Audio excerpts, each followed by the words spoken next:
Hello, myself I.A. Gaurav Kumar Rai, Chief Arbiter for the H2E event, the State Open selection for Maharashtra State. It has been held in Jalgaon in this Khandesh Mall. It is very well organized in short time. In this tournament, we are going to select top 4 players who will represent Maharashtra in the upcoming National Championship in Haryana, which is going to occur from 17th August till 27th August. Total 163 players participated from Maharashtra. They were from 22 districts. The most players were from Jalgaon district with 55 players, and total number of rated players are 82, and we are seeing very nice competition. This whole event has been organized by Jalgaon District Chess Association, and I heartfully thank them to appoint me as a chief arbiter here.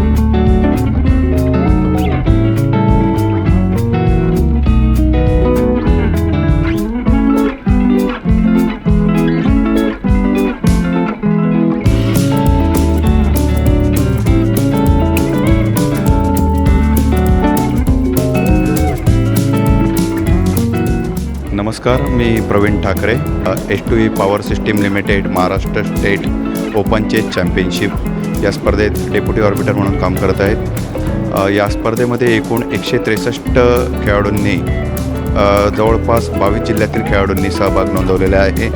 सांगायला आनंद वाटतो की या स्पर्धेमध्ये एकूण 82 पिढे मानांकित खेळाडूंनी आपला सहभाग नोंदवलेला आहे व तसेच या सोबतच 82 पिढे मानांकित खेळाडूंसोबत 55 खेळाडू हे जळगाव जिल्ह्यातील सहभागी झालेले आहेत आणि विशेष म्हणजे 26 महिला खेळाडू यात सहभागी झालेले आहेत जवळपास. आणि यामध्ये सर्वात छोटा खेळाडू हा आमच्या जळगावचा 6 वर्षाचा कबीर तायडे हा सहभागी आहे.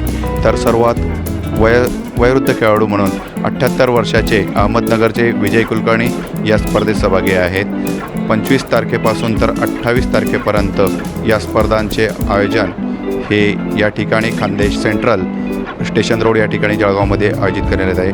या स्पर्धेसाठी आम्हाला H2E पॉवर सिस्टीम लिमिटेड जी सिद्धार्थ मयूर सर यांची व जैन इरिगेशन सिस्टीम लिमिटेड यांचे प्रायोजकत्व या स्पर्धेसाठी लाभलेले आहे. व हा जो व्हेन्यू आपण बघत आहात या स्पर्धेचा हॉल वगैरे हे खानदेश सेंट्रल हे सौ मधुबाबी जैन यांनी आम्हाला उपलब्ध करून दिलेला आहे. एकूण 8 फेऱ्यांमध्ये ही स्पर्धा पार पडलेली आहे आणि आता स्पर्धेचा हा शेवटच्या फेरीचा राऊंड चालू आहे या ठिकाणी.